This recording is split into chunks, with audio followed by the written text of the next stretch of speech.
hour. I am Tanziba Naurin. In today's bulletin, we will get you detailed news from across the nation and the world. Let's begin with the headlines of the day. Trump sues CNN for defamation, seeks $475 million. Officials say US to send Ukraine more advanced rocket systems. In Ian's wake, Florida residents endure slow wait for power. US warns about foreign efforts to sway American voters.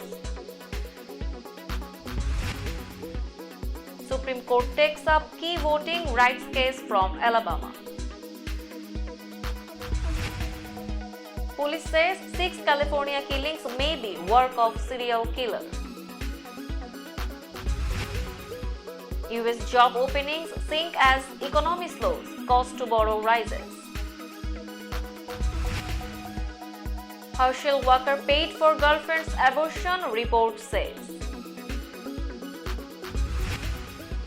Power outage crisis in Bangladesh due to the national grid line failure. 3 scientists share Nobel Prize in Physics. Ukraine claws back more territory Russia is trying to absorb. Musk's plan to end Russian war infuriates Ukraine on Twitter. Europe faces unprecedented risk of a gas shortage. Ecuador prison clash leaves at least 15 dead, 20 injured. 10 mountaineers killed after avalanche in northern India. And Ukraine to join Spain-Portugal 2030 World Cup bid.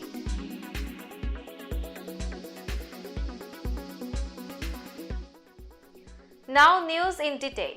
Former US President Donald Trump sued CNN for defamation on Monday, seeking $475 million in punitive damages and claiming the network had carried out a campaign of libel and slander against him. Trump claims in his lawsuit, filed in US District Court in Fort Lauderdale, Florida, that CNN had used its considerable influence as a leading news organization to defeat him politically. CNN declined to comment on the case. Trump, a Republican, claims in the 29-page lawsuit that CNN had a long track record of criticizing him but had ramped up its attacks in recent months because the network feared that he would run again for president in 2024. The lawsuit lists several instances in which CNN appeared to compare Trump to Hitler, including a January 2022 special report by host Fareed Zakaria that included footage of the German dictator. Trump, who in 2020 lost a re-election bid to Democrat Joe Biden, has not said whether he would seek re-election. In a statement, the former president said he would be filing lawsuits against other major media companies in the coming weeks and months, and that he could even take action against a congressional committee probing the January 6, 2021 attack on the US Capitol by his supporters. The lawsuit comes as the 76-year-old former president faces considerable legal woes, including a criminal investigation by the US Justice Department for retaining government records at his Mar-a-Lago estate in Florida after leaving office in January 2021. Trump was sued last month by New York State Attorney General Letitia James, who has accused him of lying to banks and insurers over the value of his assets. The US will soon deliver to Ukraine 4 more of the advanced rocket systems credited with helping the country's military gain momentum in its war with Russia. The high-mobility artillery rocket systems, known as HIMARS, will be part of a new $625 million package of aid expected to be announced on Tuesday, according to US officials. The decision marks the first time the US has sent more HIMARS to Ukraine since late July, and it will bring the total number delivered so far to 20. The systems have become a key tool in Ukraine's ability to strike bridges that Russia has used to supply its troops, enabling Ukrainian forces to make inroads in Russia-controlled regions. The US in recent weeks also provided funding through a separate program, the Ukraine Security Assistance Initiative, so another 18 HIMARS can be purchased through longer-term contracts. USAI funds are being used as part of the effort by the US and Western allies to ensure Ukraine's forces are trained and equipped to defend their country in the years to come. But those contracts will take several years to fulfill. The latest aid package is also expected to include other ammunition and equipment for Ukraine's troops.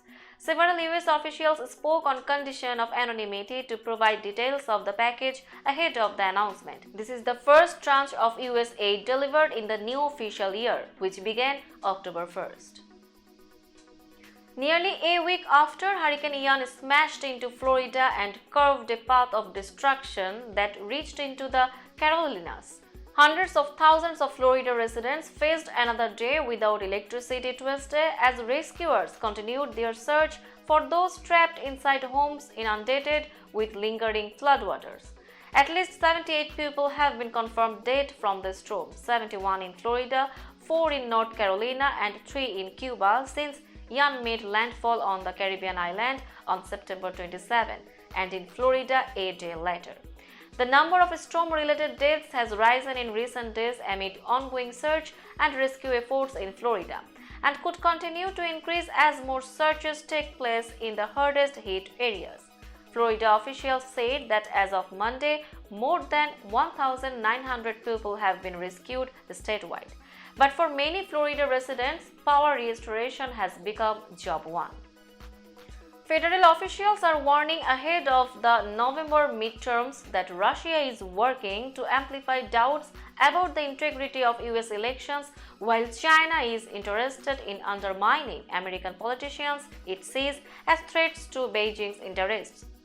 An unclassified intelligence advisory, newly obtained by the Associated Press, says China is probably seeking to influence select races to hinder candidates perceived to be particularly adversarial to Beijing. In the advisory sent to state and local officials in mid-September, intelligence officials said they believe Beijing sees a lower risk in meddling in the midterms versus a presidential election, while officials said they have not identified any credible threats to election infrastructure in the US. The latest intelligence warning comes amid the peak of a midterm campaign in which a rising number of candidates and voters openly express a lack of confidence in the nation's democratic processes.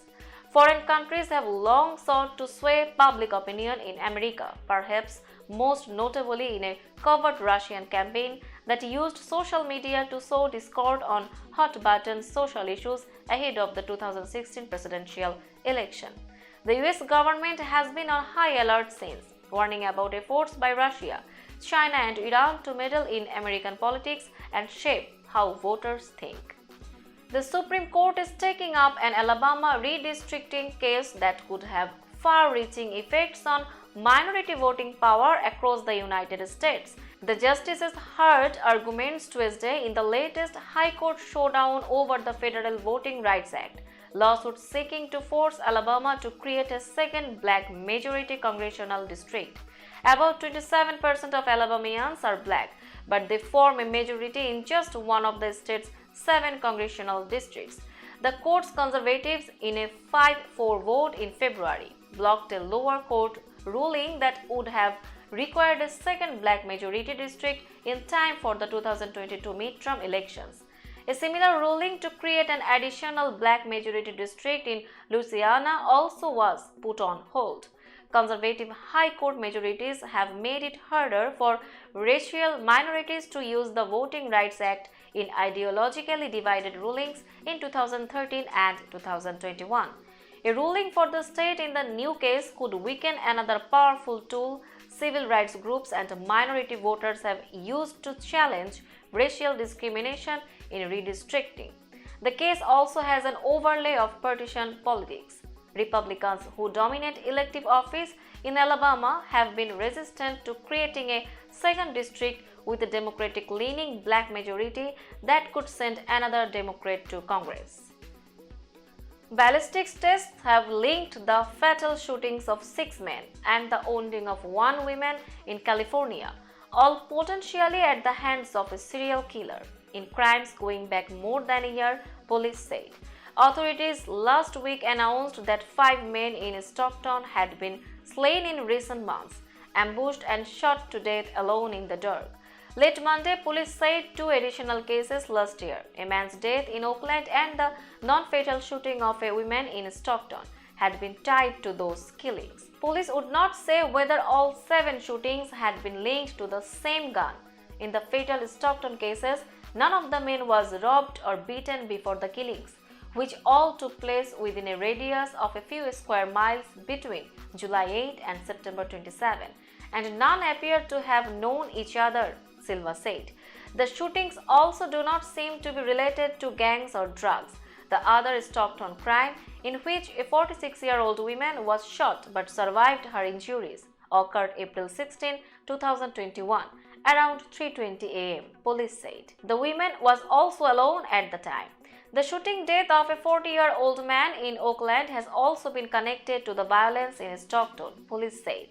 The man was shot to death around 4:15 am on April 10, 2021. It was not immediately clear whether the man was also unaccompanied when he was killed. The city of Stockton Crime Stoppers and a local construction company owner offered a total of $95,000 for information leading to an arrest in the slayings. The number of available jobs in the US plummeted in August compared with July, a sign that businesses may pull back further on hiring and potentially cool chronically high inflation. There were 10.1 million advertised jobs on the last day of August, the government said Tuesday, down a huge 10% from 11.2 million openings in July.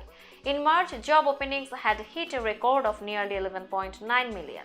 Layoffs ticked up in August but remained at a historically low level, according to the report, known as the Job Openings and Labor Turnover Survey, or JOLTS. And slightly more people quit their jobs, in most cases likely for better jobs elsewhere. The sharp drop in job openings will be welcomed by the Federal Reserve, which is hoping to reduce the demand for workers by raising its key short-term interest rate. While workers typically welcome larger raises, the Fed sees the current pace of wage increases at about 6.5% a year, according to some measures, as unsustainably high and a key driver of inflation. Herschel Walker, who has vehemently opposed abortion rights as the Republican nominee for US Senate in Georgia, paid for an abortion for his girlfriend in 2009, according to a new report published late Monday. The candidate called the accusation a flat-out lie and said he would sue. The Daily Beast spoke to the former girlfriend, who asked that her name not be used out of concerns for her privacy. The news outlet reviewed a receipt showing her $575 payment for the procedure, along with a get well card from Walker and her bank deposit records showing the image of a $700 personal check from Walker dated 5 days after the abortion receipt. The woman said Walker encouraged her to end the pregnancy, saying that the time wasn't right for a baby, the Daily Beast reported. As a candidate, Walker has characterized abortion as a woman killing her baby and has played up his opposition to the procedure in the wake of the Supreme Court ruling earlier this year, stripping a woman's constitutional right to access abortion services. In a statement, Walker said he would file a lawsuit against the Daily Beast on Tuesday morning. Now it's time for global updates. Some parts of Bangladesh, including the capital, had been witnessing blackouts since Tuesday afternoon due to the national grid line failure. The Bangladesh national grid line failure resulted in the power outage in Dhaka, Chattogram, Sylhet and Kumilla at 2:05 p.m. on Tuesday. Patients in several hospitals in Dhaka and Chattogram cities had been suffering as many parts of the country had been experiencing power outage since afternoon. National power grid failure created disruption in telecommunication and internet services in Bangladesh. Mobile phone users around the country have claimed that they are facing difficulties in making calls and using internet. The national grid line failure has caused power outages in Dhaka, Chattogram, Sylhet and Kumilla region on Tuesday afternoon. Earlier, the Association of Mobile Telecom Operators of Bangladesh said the grid failure may disrupt the telecommunication services. About 20 to 25% electricity was restored after 4 hours of power outage, said a spokesperson of Power Grid Company of Bangladesh, but many parts of the country were still in dark. And Anton Zeilinger for their work on quantum information science. Hans Ellegren, Secretary General, Royal Swedish Academy of Sciences, announced the winner Tuesday at the Karolinska Institute in Stockholm. A week of Nobel Prize announcements kicked off Monday with Swedish scientist Svante Pääbo receiving the award in medicine Monday for unlocking secrets of Neanderthal DNA that provided key insights into our immune system. They continue with chemistry on Wednesday and literature on Thursday. The 2022 Nobel Peace Prize will be announced on Friday and the Economics Award on October 10. Ukrainian forces scored more gains in their counter-offensive across at least 2 fronts Monday, advancing in the very areas that Russia is trying to absorb and challenging Moscow's effort to engage fresh troops and its threats to defend incorporated areas by all means. In their latest breakthrough, Ukrainian forces penetrated Moscow's defenses in the strategic southern Kherson region, one of the 4 areas in Ukraine that Russia is in the process of annexing. Kiev's troops also consolidated gains in the east and other major battlefields, re-establishing Ukrainian control just as Russian President Vladimir Putin is trying to overcome problems with manpower, weapons, troop morale and logistics, along with intensifying domestic and international criticism. Putin faces disarray and anger domestically about his partial troop mobilization and confusion about the establishment of new Russian borders. Ukraine's advances have become so apparent that even Russian Defense Ministry spokesman Igor Konashenkov, who usually focuses on his military successes and the enemy's losses, was forced to acknowledge it. Elon Musk has gotten into a Twitter tussle with Ukrainian President Vladimir Zelensky after the tech billionaire floated a divisive proposal to end Russia's invasion. The Tesla CEO, soon facing a court fight over his attempt to abandon a $44 billion offer to buy Twitter, argued in a tweet Monday that to reach peace, Russia should be allowed to keep the Crimea Peninsula that it seized in 2014. He also said Ukraine should adopt a neutral status, dropping a bid to join NATO following Russia's partial mobilization of reservists. Musk also crossed red lines for Ukraine and its supporters by suggesting that 4 regions Russia is moving to annex following Kremlin-orchestrated referendums denounced by the West as a sham should hold repeat votes organized by the United Nations. Musk noted Crimea was part of Russia until it was given to Ukraine under the Soviet Union in 1950s and said that a drawn-out war will likely not end in a resounding Ukrainian victory. These positions are anathema for Zelensky, who considers them pro-Kremlin. The Ukrainian leader has pledged to recover all the terrain conquered in the war and considers Crimea as Ukraine's to reclaim as well. Musk also launched a Twitter poll asking whether the will of the people should decide if seized regions remain part of Ukraine or become part of Russia. In a sarcastic response, Zelensky posted a Twitter poll of his own asking, which Elon Musk do you like more, one who supports Ukraine or one who supports Russia? Musk replied to Zelensky that I still very much support Ukraine, but I am convinced that massive escalation of the war will cause great harm to Ukraine and possibly the world.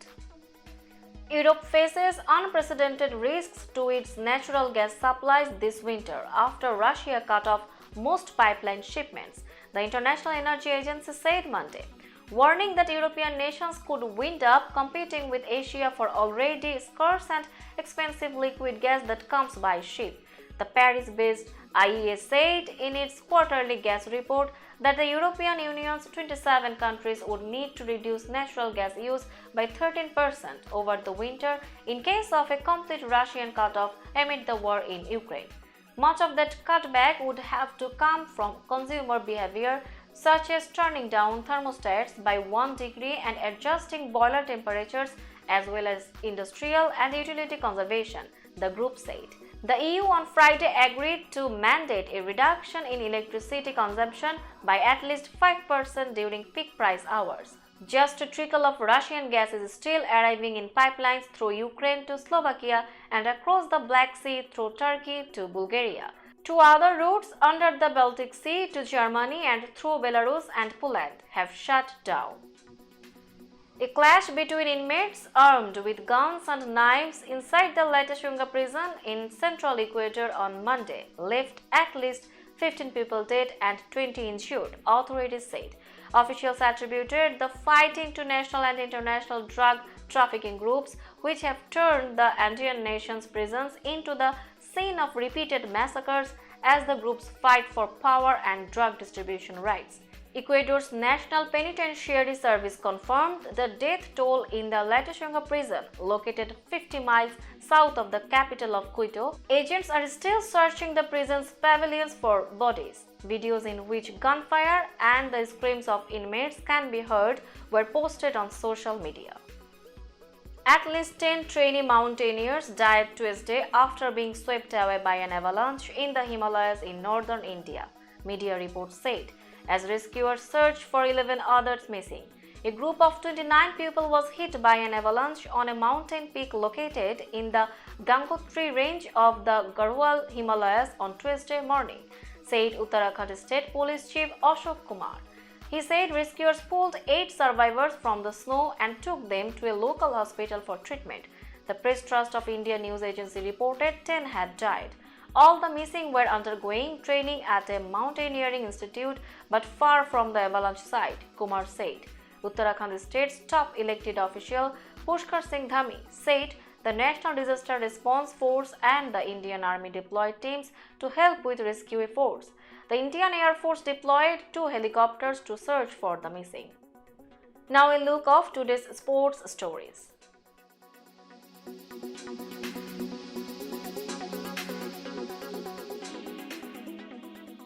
Ukraine is set to join Spain and Portugal in a combined bid to host the 2030 World Cup. A person familiar with the project told the Associated Press on Tuesday that Ukraine is being added to the Spain-Portugal bid. The bid, which has been in the works for more than 3 years, is scheduled to be announced on Wednesday at UEFA headquarters in Nyon, Switzerland. The person spoke on condition of anonymity because the announcement has not yet been made public. Ukrainian Soccer Federation President Andrei Pavlenko confirmed to the AP he will go to Switzerland for the announcement, but he declined to confirm details of the project. The addition of Ukraine to the European bid was first reported by British newspaper The Times of London. Ukraine co-hosted the 2012 European Championship in 4 cities, including Donetsk and Kharkiv. Those cities have been under occupation or bombardment since Russia invaded the country earlier this year. Now let's have a look on today's weather chart.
That's all in today's news. Keep watching Millennium News 24 for latest updates.